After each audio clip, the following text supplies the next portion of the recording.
በኋላ ሬሳ እንግዲህ ሲወገን ጦር ሲለቀም ራሳቸው ናቸው የራሳቸውን የመጡትና አጋጣሚያታች ከሆነ ለተወሰነ ጊዜ ፕሮግራማችን ይተራከማል ምናምን ያለው ማስታወቂያ ይናገሩ ነበር። በዓለም አቀፍ የቴሌኮሙኒኬሽን ህግ ደግሞ ያንን ሀገር ጣቢያ እንደዚህ ማድረግ ወንጀል ስለሆነ በኤርትራ መንግስት እና ለኢሳት ለኢትዮጵያ መንግስት የአራት ሰዓት ማስጠንቀቂያ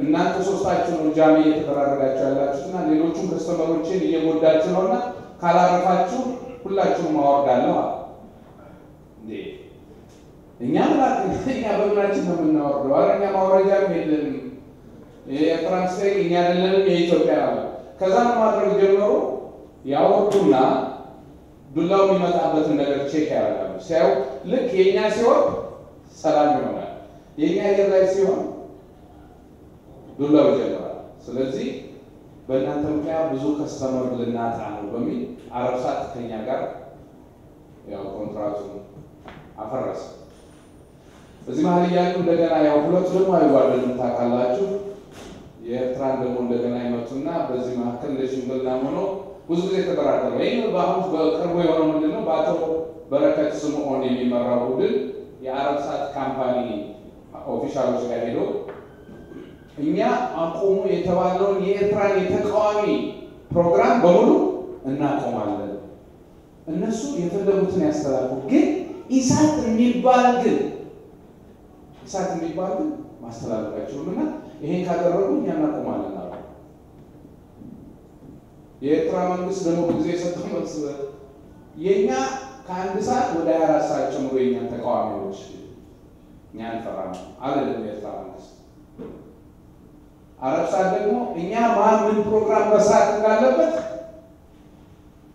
ከሌላ መመሪያ ልንቀበል አንችልም ብሎ አሁን ድርድር ላይ ነው ነገሩ በዚህ መሀል ያለን ግን በቅርቡ ከእግዚአብሔር ፈቃድ ጋር ቢረዝም ባለው ሲያጥር 15 ቀን በሌላ ሳተላይት ኢትዮጵያ ገባለን በቅርቡ እኔ ማስለው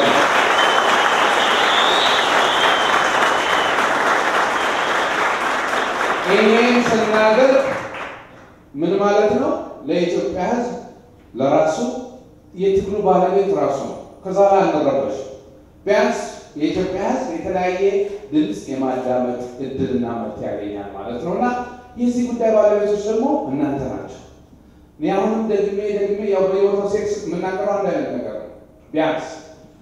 ቢያንስ አቶ መለስ ተነስተው በኢትዮጵያ ፓርላማ የማይገባ ቋንቋ ሲናገሩ አይታችኋቸዋል ብዙ ጊዜ እኔ ስለደግሞ ሁሉ አዝናለሁ ከይቅርታ ጋር ደግሞ አለው አንድ መሪ ደንቆሮ እደልሟል ቆሻሻ ምናምን ሲል እስኪ አስቡት እናቶቻችን ብለው እንደሚሉ ያን ጊዜ እንዲህ ጆሮአቸውን ከሚይዙ እናቶቻችን ሪሞቱን ብድግ አድርገው ወደ ኢሳት ዞር ስሙ ሲመጣ ዞር የሚያረጉበት ቻናል እንፍጠርላቸው ይሄን ኢሳት ነው ይሄን እናደርገው ደግሞ እኛ ነፃነት ቅድም እንደተነገረው ብዙ መስዋዕትነት የሚጠይቅ ነው 20 ብር ብዙ አይደለም በወር 20 ብር የሚከፍል አባል ነው ኢሳት እየጠየቀ ያለው አሁን በየቦታ ያለው እንቅስቃሴ በጣም አስደሳች ነው ባለፈውም መጥቻለሁ አሁን ሳይው ደግሞ እንደነገሩኝ ከሆነ ዛሬ ብዙ ነገር አለ ሲያትል ውስጥ በርግጥ ከሳውዝ አፍሪካ ቀጥታ ስለሆነ ወደዚህ የሚመጥነኝ ባይሆን ምንም ተቀብየዋለሁ በነገራችን ላይ እዚህ አካባቢ ያሉት ወንድሞችን አክቲቪስቶቹን ይሄን የሚያስተባብሩትን አመሰግናለሁ ግን እነሱ የሳውዝ አፍሪካውን ደጋግመው አይተው ያው ለመጣ ሲል በእንደዚህ ነው ፍላይት ሆቴል እንዲው ሲቆዩና ኤርፖርት ጠፉ ስለሆነ ሁሉ ስልካቸውን አጥፍተውታል ምክንያቱም ኤክስፔክት ያደርጋሉ ነው እንደ ሳውዝ አፍሪካ ማለት ነው አክቹሊ ወንድሞች እንዴ 6 ቀን ስቆይ አንድ ቀን በጃል በላው ወነደ ወፍ የሆነ መሰለ ይሄ በምን ይገኛል መሰላችሁ በህዝብ ከመታመን በምድር ላይ ደግሞ በህዝብ ከመናቅና ከመዋረድ እግዚአብሔር ይጠብቅ። በቃ ይሄን ነው ማለት እና እንደው የተሟላ ቢሆን አሁን እዚህም ከአንድ ወንድሜ ጋር እያወራሁ ነበረ። ጨረታ ምናምን ተካሂዷል። እኔ ባወራችሁ ተመሳሳይ ነው የሚሆንባችሁ። አንዳንድ ቅድም እንዳልኩት ግን ዝም ብያችሁ መለስን ስለማላልፋቸው ትንሽ ሄጄ መለስባቸዋለሁ ዞር ብዬ እና ወደ መጨረሻው ላይ ግን ተፈቀዳችሁ ወንድሜ ሳክስፎን ይጫወታል እና እኔ እንደዚህ ስላልመሰለኝ መድረኩና ሁኔታው አንድ ወላጅ ሳውዝ አፍሪካ ያለው እንዳልኳችሁ ብዙ በጣም ተቆጥሮች ስላደረገኝ የተውኩትን መድረክ ይጀው ኮቴና ወቄ ዘርጀባ እና ሲያትልም እንደዛ ሊያስደርጉኝ ስለሚችሉ ብዬ ኪቦርድ የሚጫወተው ወንድሜ ከአትላንታ ሊያጅበኝ ኪቦርድ ይዞ መጥቷልና ሞራል ለዛ ትክክል አይገኛል አጨብጭቡ ላይ በጣም እናመሰግናለን እና ባለዘን እንኳን ዘውር ደግሞ እዚህ ጋር ሳክስፎን አየሁ እሱም ቢሆን አንዴ በጨረታ ለምን አልሞክረው ብያለሁ። በኋላ ላይ በጨረታ ወዳድራችሁ ታጫውቱኛላችሁ ወይ? ፈቃደኛ ናችሁ? ይሄ እንግዲህ አስቡበት። እንግዲህ ዜናውን ከመፈጸማችን በፊት ዋና ዋና ወሬዎችን ደግመዋለን ይል ነበር የኢትዮጵያ ቴሌቪዥን ላይ ነገር ይታያል። አቶ መለስ ምን ሆነ መሰላችሁ? በዚህ በመጽሐፍ ቅዱስም በተለያየ ቦታም ትንቢትና ራእይ ነገር አለ። እንዲህ ያለ ጊዜ እንዲህ የሚል ሰው ያጋጥመሃል እንዲህ ይሆናል የሚል ነገር አለ። እንትኑን በመጽሐፉን ስላላያችሁት እንትኑን አልነግራችሁም። ሰዎች መቼም በአእምሯችሁ ውስጥ አንዳንድ ጊዜ የሚፈጠር ነገር አለ። በ2000 በፈረንጆቹ አቆጣጠር 2000 ይመስለኛል የኤርትራና የኢትዮጵያ ጦርነት ካበቃ በኋላ ያው እንደምታስታውሱት የባድመ ጉዳይ በጣም አጨቃጫቂ ነበር። ባድመ ለኛ ተወስናለች እና ተወስነው ውጡ ጨፍሩ ብለው ህዝቡን አስጨፈሩት። ባድመ ለኛ ነው ብለው በሌላ በኩል ካርታው ሲታይ ደግሞ ባድመ በእኛ አካባቢ የለችም። በጣም ክርክር ነበር እና ኤርትራኖች ለኛ ተመድበዋል ብለው ያው በአደባባይ እነሱ ክሌም ያደርጉ ነበር። ይሄን ነገር ክሊር ለማድረግ ስትሬት ቶክ ኦን አፍሪካ የሚባለው የቮይስ ኦፍ አሜሪካ ቴሌቪዥን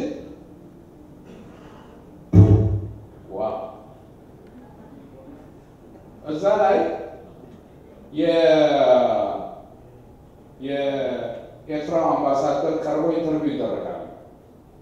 ኢንተርቪው በሚደረጉበት ጊዜ እሳቸው አስቀምጠው ሲጨርሱ ለአድማጭ ክፍት ይሆናል ስልኩ። እንግዲህ ለበላው አለ። በዚህ መሀል አንድ ሰው ይደውላል። ማን ይባላል? አበበ ነኝ ይላል። ከ12 ዓመት በፊት ነው ቆመ ነግራችሁ ጓይ አበበ ሲባል አበበ አሁን ይገኛል ማለት ነው። በ12ኛ ዓመቱ እንደገና አበበ የሚባል እናውላቸውበት እና እንዲህ ያለ ነገር ትናሽ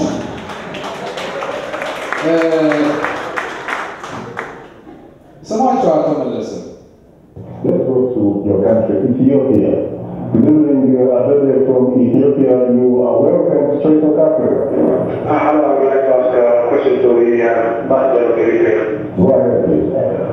Could you please turn your television set or radio volume down because we're getting an echo on the line? Yeah, my question is, I have a question. Go ahead.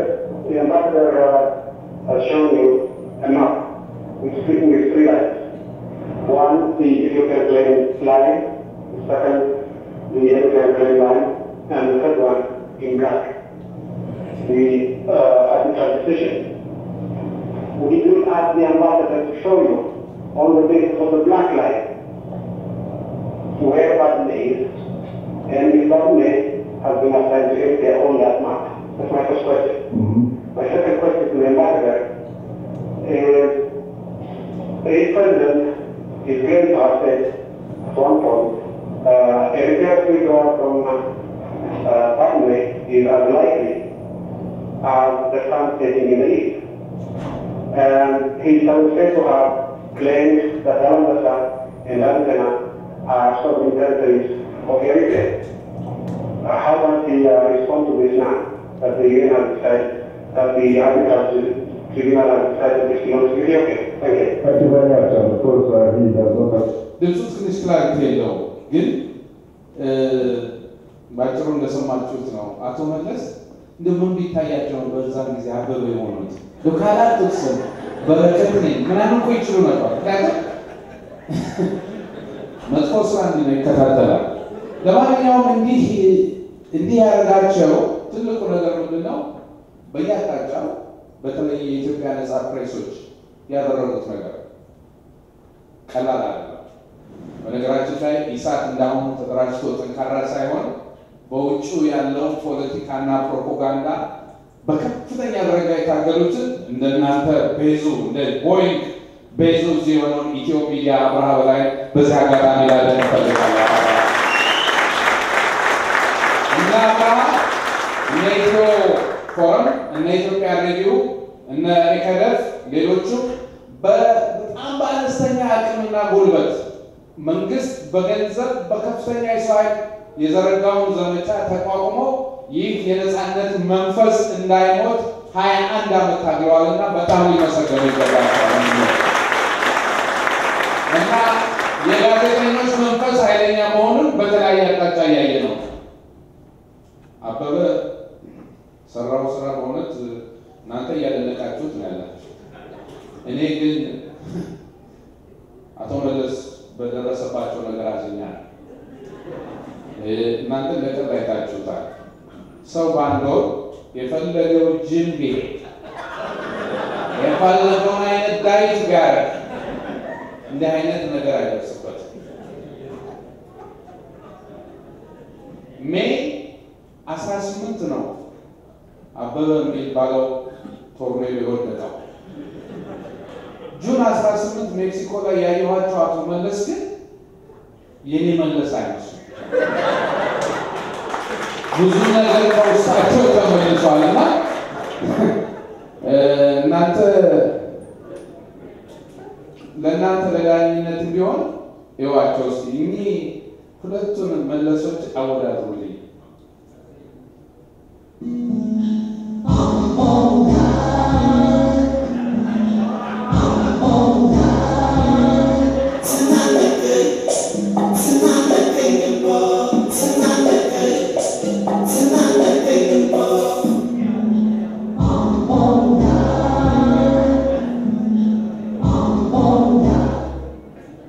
ናራማቸው የምርኩ ነው ማለት በአንድ ወር ውስጥ እንደዚህ ሲሆኑ የተለያየ ግምት ለሰጡት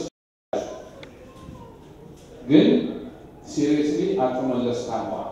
ከታመሙ 21 ዓመት ቢሆናቸው አሁን ግን ሲሪየስ ክሪቲካል የሚባለው ላይ ናቸው። የዚህ ሁሉ መንስኤው በኋላ ልመለስበት እችላለሁ።